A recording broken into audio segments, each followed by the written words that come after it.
Valerie adjusted the sling slightly and smiled the way people smile when they are already saying no. Maybe another day, she said softly. He really needs his routine. Behind her, I could hear Ethan's voice coming from the living room, laughing. He was there. He knew I was at the door. I nodded because nodding had become my specialty. Of course, I said. The baby comes first. She took the cake from my hands. We'll enjoy it, she said, already stepping back. The door closed. This time I didn't wait in the hallway. I didn't knock again. I didn't call Ethan from the car. I didn't cry right away. I walked slowly to the elevator, feeling something unfamiliar settle into my chest. It wasn't sadness. It was clarity. For the first time I stopped telling myself lies. They weren't busy. They weren't overwhelmed. They weren't protecting the baby. They were protecting control. And I was not part of the picture they wanted to frame. That night I sat alone in my study, surrounded by things I had built but never claimed. Documents, financial reports, hospital expansion plans, board meeting notes. Entire lives depended on decisions I made quietly. Yet the people who benefited the most from my existence treated me like a background character. I opened an old photo album. Ethan at 5 missing his front tooth. Ethan at 10 holding a trophy. Ethan at 16 embarrassed when I kissed his cheek. I had mistaken dependence for love, and love for loyalty. Over the next year, my visits became invitations only on paper.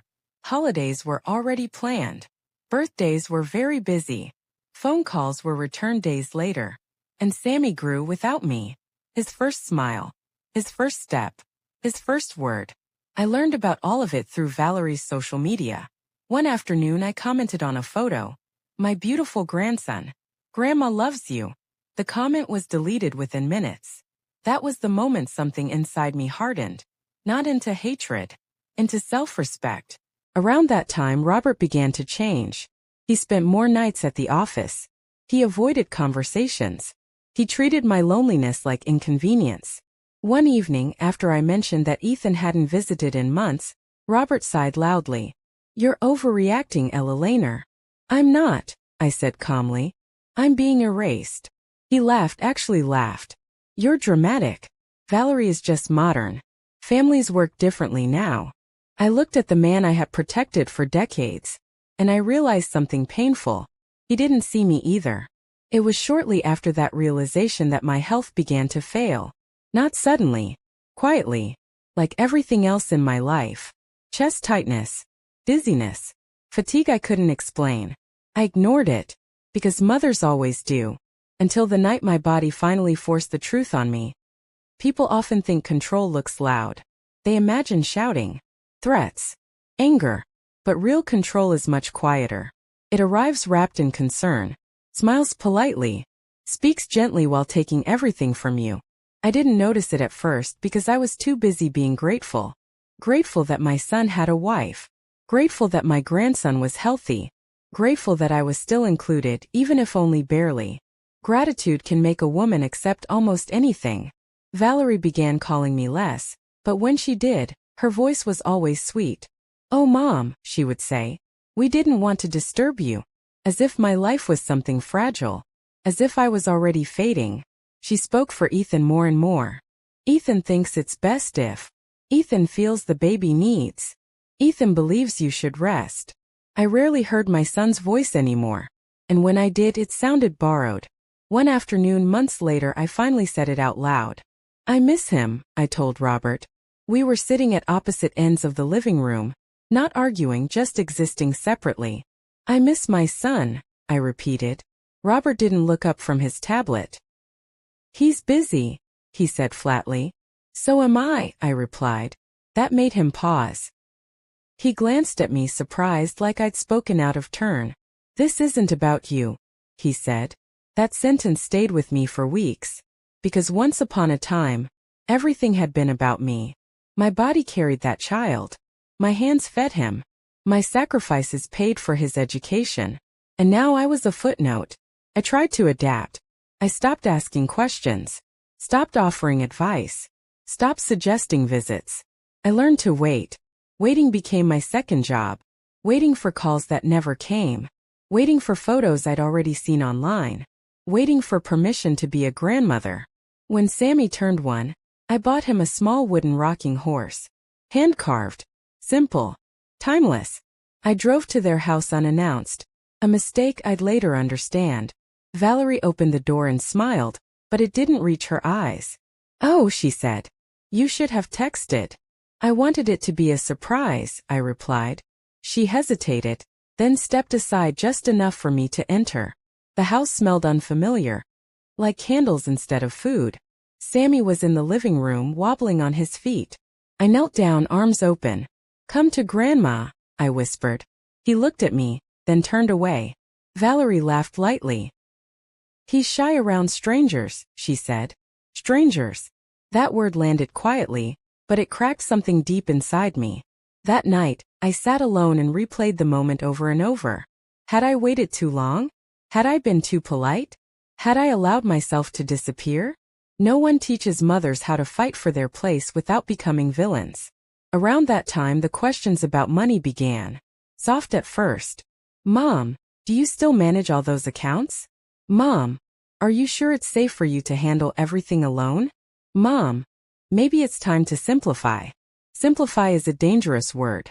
It often means hand it over. I smiled and deflected. "I'm perfectly capable," I said. And I was. But capability doesn't protect you from intention. Valerie started accompanying Ethan to meetings he once attended alone. She asked questions that sounded innocent but weren't. What happens if something happens to you? Who signs if you're unavailable? Is everything documented? She smiled when she asked. She always smiled. The first time Ethan raised his voice at me, it shocked us both. "Why won't you just trust us?" he snapped over the phone. I was quiet for a long moment. "I trusted you with my heart," I said softly. "That doesn't mean I hand over my life." There was silence on the line. Then he said something I never forgot. "You're making this harder than it needs to be." Harder. As if my boundaries were an inconvenience. That was when I understood something painful. I was no longer his mother. I was a problem to be managed. My health continued to slip quietly into the background. I dismissed it. A headache here. Shortness of breath there. I told myself I was tired. Old. Replaceable. Women my age learn to shrink without realizing it. One evening I stood in front of the mirror and barely recognized myself. My shoulders curved inward. My voice had softened. My eyes looked apologetic. I pressed my palm against the glass and whispered, "You are still here." And for the first time in months I believed myself. What I didn't know, what none of them realized, was that while they were slowly pushing me out of their lives, they were still standing on everything I owned. And the ground beneath them was about to shift. There comes a point in every woman's life when her body begins to speak louder than her voice ever could. Mine had been whispering for months. I simply refused to listen.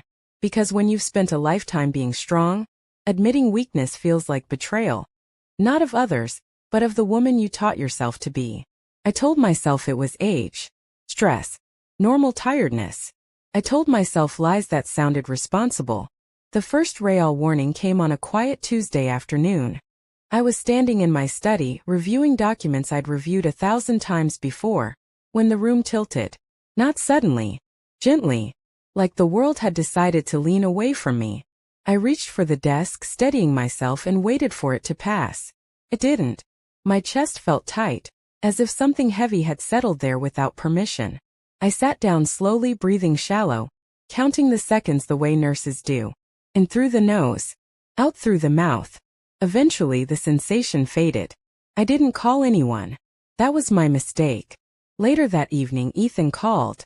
His voice sounded distracted. "Mom," he said. "Valerie and I were talking." That phrase had become a warning bell. "We think it might be best if you took some time off," he continued. "You've been doing a lot." Time off from what? From my own life? "I'm fine," I replied. There was a pause. "You don't sound fine," he said, a note of irritation creeping in. Concern would have sounded different. "I am fine," I repeated more firmly this time. He sighed. "You always do this," he said. "You never let anyone help you." Help. Another dangerous word. Help often arrives with strings attached. A week later, Valerie showed up unannounced. She wore concern the way some people wear perfume, lightly, deliberately. "I was in the neighborhood," she said, stepping inside before I could respond. She looked around my home like she was measuring it. "You look tired," she observed. "I'm not," I replied. She smiled politely, then sat down without being invited. "We worry about you," she said. "Especially with everything you manage." I waited. Silence makes people reveal themselves. "What if something happened?" she continued. "What if you couldn't make decisions?" There it was. Not fear. Planning. "I've made arrangements," I said calmly. Her smile flickered just for a moment. "Oh," she said. "I didn't know that."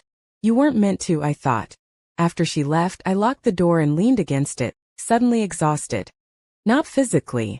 Emotionally. I realized something unsettling. They weren't waiting for me to fail. They were preparing for it. The next months passed in a strange haze. Ethan visited less. When he did, he seemed uncomfortable, like someone visiting a stranger out of obligation. Our conversations stayed on the surface. Weather. Traffic. The baby. Never feelings. Never history. Never us. On Sammy's second birthday, I wasn't invited. I found out through photos posted online. A balloon arch. A cake. Smiling faces. I stared at the screen until my vision blurred. Then I turned the phone face down and sat in silence. No tears. Just a hollow ache where hope used to live. That night the pain returned. Stronger this time. My left arm tingled. My jaw felt tight. I recognized the signs. I had spent too many years in hospitals not to. Still I hesitated. Calling for help felt like surrender. But my body had made the decision for me. The room went dark. When I came to, I was lying on the floor. The clock on the wall blinked 3:17 a.m. I don't know how long I'd been there. I called an ambulance myself. My voice sounded distant, even to me. In the emergency room, the fluorescent lights felt harsh. Impersonal. I lay on the stretcher, listening to machines beep, watching strangers move around me. No family. No son. No husband. Just professionals doing their job. And strangely, I felt safe. They stabilized me, ran tests, monitored my heart. A young nurse leaned over and squeezed my hand. "You're lucky," she said softly. "You came in when you did." Lucky. I almost laughed. I didn't tell Ethan right away. Not out of spite. Out of clarity. I needed to know something. Would he come? If he wasn't asked? He didn't. He found out days later through Robert. He called angry. "Why didn't you tell me?" he demanded. I stared at the wall. "Why didn't you notice?" I asked quietly. Silence. Then defensively, "You didn't want to worry us." I closed my eyes. He was repeating Valerie's words, not his own. After I was discharged, Valerie called. Her voice was syrupy. "Oh, Mom, that must have been so scary," she said. "You should really think about simplifying your life." There it was again. Simplify. A word that now sounded like erasure. "I am thinking," I replied calmly. She seemed satisfied with that. She shouldn't have been. Because while they believed my strength was fading, they had no idea how much I still held. And they were about to learn the difference between assuming power and actually having it. There is a kind of humiliation that doesn't shout. It whispers. It waits. And then it strikes in front of witnesses, so the wound never truly closes. I didn't know that yet. I still believed silence could protect me. It was Valerie who suggested the dinner. "Let's all go out together," she said over the phone, her voice bright. "Somewhere nice. A family evening." Family. That word still had power over me. So I agreed. The restaurant was elegant. White tablecloths. Soft piano music. Waiters who moved like shadows. Ethan and Valerie arrived late. Valerie wore a pearl necklace I had given her years earlier. She didn't thank me for it that night. She barely looked at me. We ordered. Conversation stayed polite. Too polite. I noticed Valerie's purse, large, structured, resting carefully beside her chair. She kept glancing at it. Protectively. I noticed everything now. Age sharpens observation when it dulls hope. Halfway through dinner, Valerie gasped. "Oh no." Her hand plunged into her purse. She searched again. Then again. Her movements grew frantic. "What's wrong?" Ethan asked. "My cash," she said loudly. "It's gone." The table went silent. I felt my stomach tighten. "I had $800 in there," she continued. "I counted it this afternoon." Her eyes moved slowly, deliberately, and then they landed on me. "Mom," Ethan said, his tone already changed. "Did you touch Valerie's bag?" The question alone hurt, but it was what came next that broke me. "I would never," I began. Valerie interrupted. "I don't want to accuse anyone," she said, loudly enough for nearby tables to hear. "But you were sitting closest." I looked at my son, waiting, praying. He didn't hesitate. "She doesn't lie," he said. "My wife doesn't lie." The words landed like a slap. Not loud, not dramatic. Final. People were watching now. I felt their eyes on my hands, my clothes, my age. An old woman. Easy to suspect. Easy to doubt. "Ethan," I whispered. "I raised you." His jaw tightened. "This is exactly the problem," he snapped. "You think that gives you the right to cross boundaries." Boundaries. As if motherhood were trespassing. I stood slowly. My legs trembled. "If there's a misunderstanding," I said, my voice barely steady, "let's check." Valerie clutched her purse tighter. "There's nothing to check," she said. "I know what I had." The waiter approached hesitantly. "Is everything all right?" he asked. Valerie turned to him immediately. "No," she said. "My money was stolen." The word echoed. Stolen. The waiter looked at me. Not accusing. Observing. I will never forget that look. "I'd like to pay for my meal," I said quietly. Ethan scoffed. "Of course you would." Something inside me fractured. Audibly. I reached for my bag. And that's when it happened. A sharp pain ripped through my chest. My vision blurred. I gripped the table. The last thing I heard before the room spun was Valerie's voice. "Oh my God, she's doing this again." I woke up to sirens. Lights. Strangers' hands. The restaurant fading behind me like a bad dream. In the ambulance I asked one question. "Did my son come?" The paramedic didn't answer. That told me everything. At the hospital, the same hospital I had built with my father's dream and my own silence, the doctors moved quickly. Then came the phone call. The one you already heard. "Mr. Ethan, your mother has been in a serious accident. We need authorization for emergency surgery. It is a matter of life or death." And then, silence. "I'm at my mother-in-law's birthday party," he said. "If she dies, let me know later." That was the moment my heart truly stopped. Not medically, emotionally, because in that moment I finally understood. My son didn't abandon me that night. He had been practicing for years. When I woke up, the first thing I felt was cold. Not the kind that comes from weather or metal. The kind that lives inside you after something precious has died. My eyes opened slowly. The ceiling above me was white, cracked slightly near one corner. I recognized it immediately. St. Raphael's Hospital.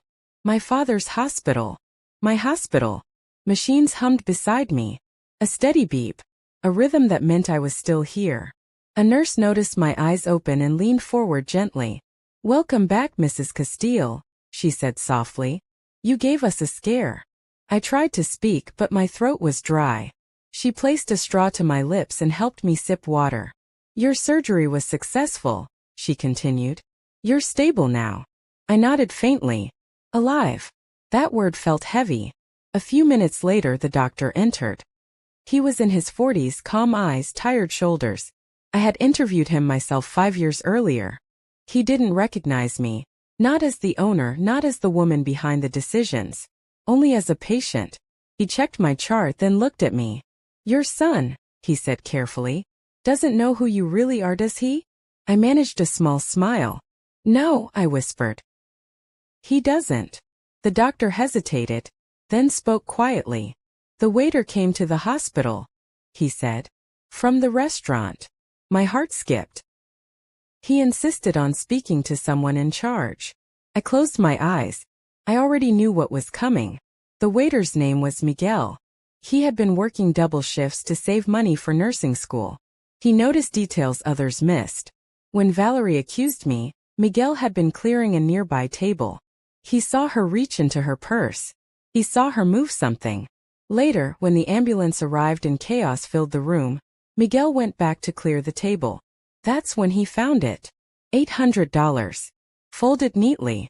Stuffed between the inner lining of Valerie's purse. A hidden pocket, not visible unless you knew it was there. Miguel reported it immediately. The restaurant manager reviewed the cameras. Everything was clear. Too clear. Valerie had accused me because she was sure of one thing. That I would never fight back. That I would stay quiet. That being a grandmother meant being harmless. Ethan arrived at the hospital 3 hours later. Not running. Not panicked. Annoyed. As if this inconvenience had interrupted something important. When he entered my room and saw the doctor, the administrator, and Miguel standing there, his face changed. "What's going on?" he demanded. The administrator spoke first. "Mr. Ethan, we need to clarify an incident from tonight." Miguel stepped forward, hands trembling but voice steady. "I saw the money," he said. "Your wife hid it." Silence. Valerie wasn't there yet. Ethan laughed, actually laughed. "That's ridiculous." The administrator pressed play. The security footage filled the screen. No sound. Just truth. Valerie's hand. The purse. The hidden pocket. Ethan's face drained of color. Valerie arrived 20 minutes later. Confident. Annoyed. "What is all this?" she snapped. "Why are we still here?" No one answered. The video played again. This time she couldn't look away. Her mouth opened. Closed. Opened again. "I was stressed," she whispered. "I didn't think." Ethan turned toward her slowly. "You accused my mother." She reached for him. "I did it for us," she said desperately.